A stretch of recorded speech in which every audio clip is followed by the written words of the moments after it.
You're listening to E-Commerce Fastlane, episode 29. Welcome to E-Commerce Fastlane, the podcast show to help you build, launch, grow, and scale a wildly successful e-commerce company. Listen to real conversations with proven practical strategies and success stories. Learn how to generate more traffic, more sales, more profit, and customer lifetime value for your Shopify store. And now, your host and e-commerce entrepreneur, Steve Hutt. Hey there, it's Steve, and welcome back to the E-Commerce Fastlane podcast. Now, if this is your first time listening, this is an e-commerce show where we have honest and transparent conversations about building and thriving online with your store powered by Shopify or Shopify Plus. Now, new episodes are available each week with your favorite podcast player through iTunes, Stitcher, Google Play, or Spotify. Or you can also sign up now online at ecommercefastlane.com and be notified when new shows are being released. Now, in today's episode, I'm chatting with Nick Molnar, who is the co-founder and CEO of Afterpay. Now, it's a great payment solution that's used by tens of thousands of Shopify stores. And, it significantly improves the conversion rate of your store by, offering your site visitor an easy way to pay for their purchase, kind of in 4 equal installments, kind of no interest. So it's a really interesting payment option. It's quite a compelling solution, and that's one of the reasons why I wanted to get Nick on the show. So let's jump in. So hi, Nick. Welcome to the show. Thank you for having me. Oh, my pleasure. With that intro there, it's like I happened to notice this solution, and a couple of my some friends in the Asia Pacific region mentioned that you guys have been doing quite well on the Australian market and are now here in North America. And I thought, well, I wonder if we should get Nick on and talk about kind of what you've done overseas and kind of what's now happening in North America with merchants. And that's one of the reasons why I thought it'd be great to have you on the show. Kind of before we jump into that, I just thought maybe on a high level, if you could kind of share what Afterpay does and what problem that it solves for Shopify store owners. Absolutely. Yeah. And it's been amazing, the support that we've had from the Shopify team in Australia and more recently in the US. But to give a bit of an overview about what Afterpay does, our product is uniquely simple. So if you're buying a dress for $100, rather than spending $100, the customer pays 4 payments of $25 every 2 weeks. We then pay the retailer straight away. So we pay the retailer next day and we assume all of the risk. So it's our responsibility to recover money from the consumers on the due dates in the future. And the results have been really amazing around the uplifts in conversion, average order value, higher full price sales, lower returns, kind of all the key metrics that stores are trying to solve, we address through this really simple, easy to understand product. So let's talk about your journey, because it's one of the first questions I ask, or second question, because it's like, you always wonder why people build what they build. And I understand the problem that you're solving now, but let's talk about your entrepreneurial journey kind of leading up to the launch of Afterpay. Yeah, absolutely. I mean, I've had a very lucky journey over the past kind of really 8 years. So my background is from retail. My family was in jewelry. I actually sold the most jewelry on eBay in Australia out of my bedroom at university. Nice. So that kind of, cut my teeth in retail and really taught me everything that I know. And then to cut a really long story short, my neighbor at my parents' place was a guy named Anthony Eisen. And he legitimately just approached me one day and he said, "I don't mean to pry, but I see your light on every night. What do you do?" And so we got to know each other. And he was running one of the large investment funds in Australia, and we ended up building Afterpay together. So we raised our first round of money a little bit over 3 years ago with 10 retailers and a couple thousand consumers. We then took the company public on the Australian Stock Exchange just 9 months after our first round. So there's no real venture capital or private funding in Australia. So we went public. That was about 2.5 years ago. And as of today, we process 1 in 4 online fashion transactions in Australia. We've got over 17,000 retailers, and more than 10% of the Australian population uses Afterpay. And then we launched into the US market just 4 months ago with the Urban Outfitters Group, so Urban, Anthropology, and Free People. And then since then, we've grown really fast. So we already have 1,000 retailers signed on the platform within 4 months. So brands like Revolve, Kylie Jenner's beauty business, Rebecca Minkoff, and a variety of others. We've been really lucky. So, my background was a really interesting kind of coming together of retail meets millennial payment, generational shift. And that's really kind of the core of why Afterpay's resonated. But it's been a very lucky journey. Yeah, that's fantastic. Thanks for sharing that.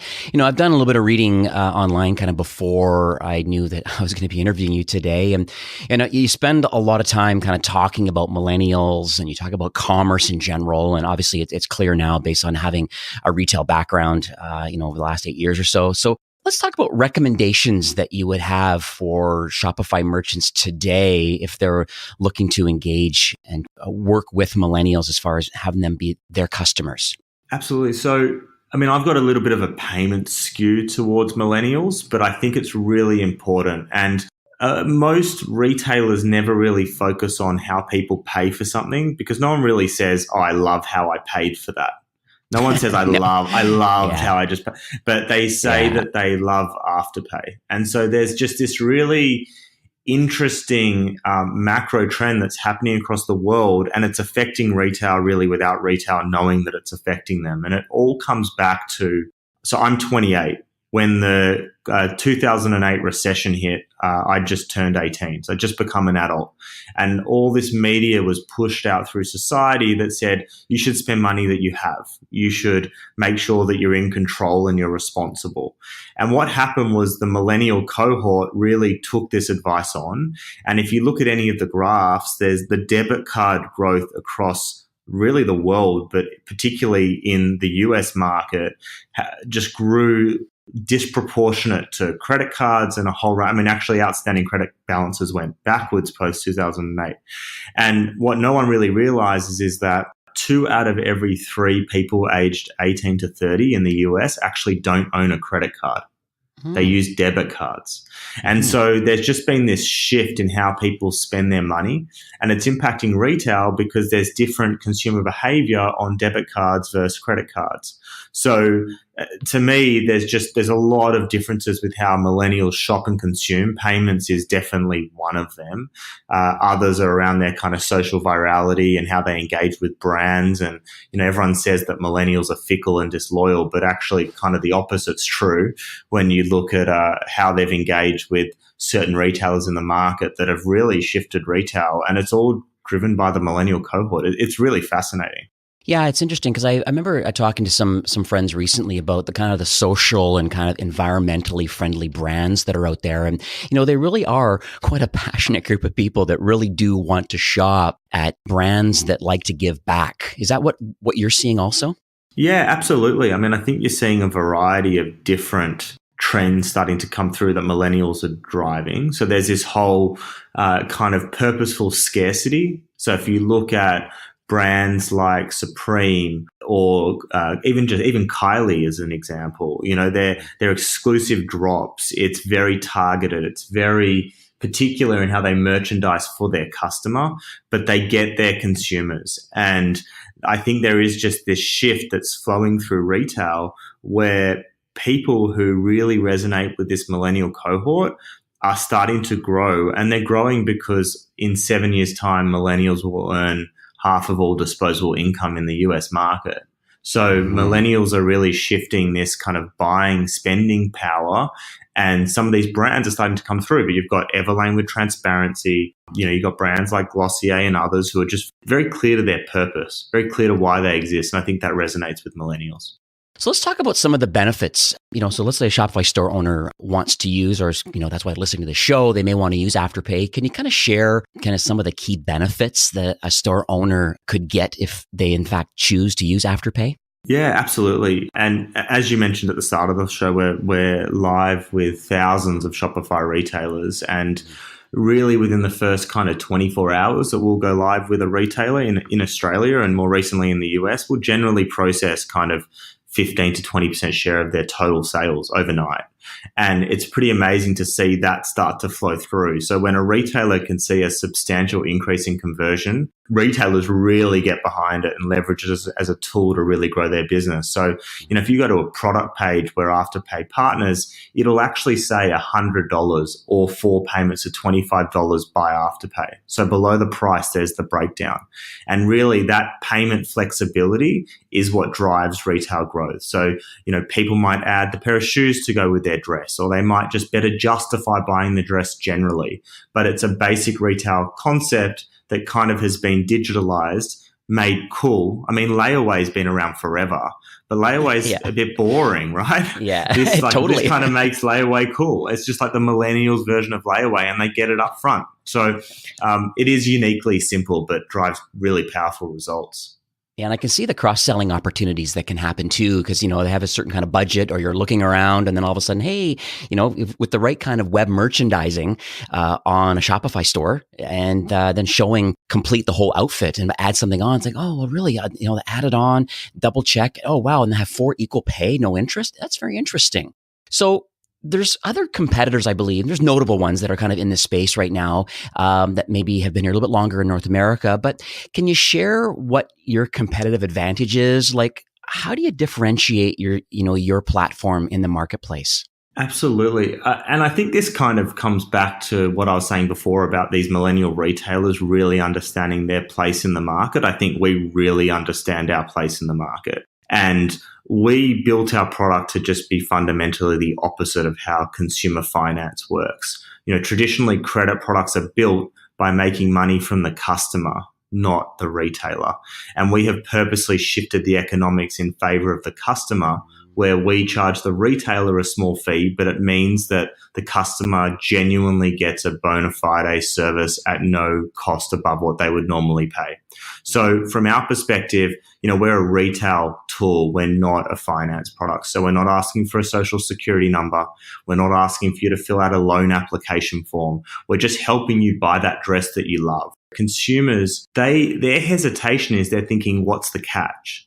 And they're thinking, what's the catch? Because that's generally how finance has been built. And so we feel really privileged to kind of be bringing this new mindset to how we believe millennials want to spend their money. And it comes back from this complete aversion towards credit. I mean, 85% of our customers use debit cards, not credit cards. So we are very purposeful, a retail tool, not a finance product. So am I right to assume that Afterpay assumes like all the risk for the retailer then? So you're saying that the customer doesn't pay anything extra. The retailer, you said, a small fee. Because if a customer, I guess, chooses to not, let's say, complete all 4 payments, like how are you able to accept that risk? Yeah. So we take all of that risk and we pay the retailer next business day. So from a retailer's perspective, it's nothing different to what they would normally see through a payment provider. They send the product out straight away and we pay them up front. And then as far as any kind of chargebacks and things like that, that's all managed in-house through your organization. All covered by us, exactly. I see. So let's talk about retention, because, it's a very popular topic for Shopify brands kind of to have a loyalty program. Like it helps generate lifetime value and brand advocates in that, and just overall customer satisfaction. So is Afterpay involved kind of in the future of kind of loyalty or loyalty programs in general? Yeah, I mean, what's been really interesting in Australia is that Afterpay's grown to become the second largest traffic driver to retail behind Google now in the country. So our customers actually come to Afterpay to decide what they want to buy based on who actually accepts Afterpay. And so, I think everyone says that, and I said this before, that I think it was Simon Sinek said millennials are driven by free food and beanbags, and that we're social media addicts who are hopelessly entitled because our parents have destroyed us. And I think the kind of opposite is true. I think that millennials are really, really loyal. And, they've created this group now on Facebook called We Love Afterpay. Combined, these groups have 250,000 people. Wow. So how Afterpay plays in this environment to help retailers be more successful, I think is at the core of why we built what we built. It's very cool. I'm going to make sure I add that to the show notes. So let's make a little pivot. The future, of retail is kind of thinking hard about customers and kind of more importantly about their buying power of these millennials that we've been talking about. So what are your thoughts kind of like on the retail landscape right now? Because it seems to be always evolving. And so I just would like to have your feeling on that. The most successful retailers in recent times, or the ones that have really grown quickly, are the ones that have come out with a very purposeful identity. They know what they stand for. And a lot of the time, their product is heavily curated. So some of the retailers only have a couple dozen products and they do what they do really well. Or you have other retailers like Everlane yesterday coming out with a mission to reduce the amount of plastic within their organization. And so I think when you understand your identity and where that plays, I think that it really starts to flow through your whole organization, how you communicate with your consumers. But this kind of purposeful scarcity, this focus on doing what you do and doing it well and going after a particular customer set that if you solve for actually does scale to mass, to me has been really, I mean, that's that kind of buying power of millennials. I always say that millennials influence the mass. So if you solve for millennials, you're probably going to solve for a lot of other cohorts of people. And hence the reasons why a lot of influencers really helping drive a lot of brands on Shopify because of their large audience, engaged audience, and that's really where the market is, especially this fashion market. So it's pretty. But no one would have anticipated that. No. Who would have thought 3 years ago that influencers who have been around purely to build relationships to their consumers would be able to completely shift retail. It's amazing, but it's because they stayed true to what they did for a long, long time until they landed on what they knew would resonate with their followers. And so, I always have this conversation with my merchants and clients and stuff about kind of selecting the right kind of Shopify apps and marketing platforms. That's kind of the gist of this show, is just kind of that kind of education of kind of the partner ecosystem or the marketing app ecosystem. And, the whole idea is creating a great kind of customer experience. Can you kind of share maybe your current successes in North America and maybe kind of where Afterpay is kind of headed? Based on your success in Australia, which is pretty impressive, what's happening in North America right now? Yeah, well, look, I think within a 4-month period of going live in the North American market, we've signed up over 1,000 retailers. So our perspective is we're absolutely just at the beginning. We'd love to partner with as many of the best retailers in the country as we can. The results have really exceeded all our expectations. And if you speak to any of our retailers, I think they'll vouch for that. From my perspective, the Shopify platform is amazing because you can get live with Afterpay within 20 minutes. It's really that simple to just plug and play. And so I think from a marketplace perspective, or how Shopify merchants can leverage these apps, I think that puts them in a really unique position. In terms of what's the future for Afterpay, I mean, we are already in 15,000 shop fronts now in Australia, so you can actually Afterpay in the physical world. We haven't yet rolled that out in the US market, which has been quite purposeful. We've been focused on online, but we will roll that out in the new year. So really excited to partner with our existing retailers to start to roll that out into actually, you can go and Afterpay in store, which is very, very cool. Yeah, and I noticed too that there's actually an iOS app available for Afterpay. Yeah. I mean, I met Apple before we launched our app, and I said to them, hey, how does it work to get kind of traction within the App Store? And they said, well, we got to work really closely together. Anyway, we unveiled our app, and within 24 hours, we were the #1 most downloaded app in the whole App Store in Australia. So, I think it shows the power of this customer base and this cult following that we've been lucky to build. But if you go to the app, you'll see our shop directory. So customers come to our app to decide what they want to buy. You can manage your account, and then that is where our consumers engage with the in-store environment. So they go into our app to transact in store and get their barcodes. That's very exciting. I am actually downloaded it on my phone before the episode, and I'm going to have a chance to play around with it and see. And I'll put kind of my findings kind of in the show notes too. We are nearing the end of the show, but do you have any kind of closing comments or kind of any kind of takeaways that you would like to share with the listeners today? I mean, the key thing for me is I know payments have been inherently boring, but they're kind of becoming sexy again, right? I think that no one says I love how I paid for that, but they are starting to show some real appreciation towards certain payment methods. And it is because, millennials genuinely have had this generational shift of how they spend their money. They prefer debit cards over credit cards. And really, it's us in retail who are fighting for share of wallet across all these other amazing services that are now consuming this millennials' disposable income. So, we would love to work with as many Shopify brands as we can, but also just to see this millennial cohort really start to get these cool services that meet their expectations and grow the retail ecosystem. So how can people learn more about Afterpay?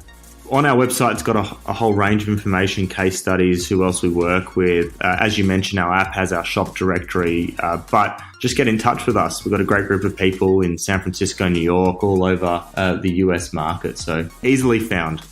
Good stuff. So I'll make sure all of these notes are going to be updated. You can go to afterpay.com. Like I said, it really is. I on my demo store, I was able to add it on to, and you're right, it was 15 minutes. The template that is kind of defaulted as far as how this solution works, it came right below my buy now button, and it's all very slick. It's nice when you go to afterpay.com and look at the list of merchants that are currently live with it, and then go to some of their stores and actually see how they implemented it, because you'll be really surprised how nice and slick and clean, and it really does break up the price for you into the 4 equal payments. It's a really great solution.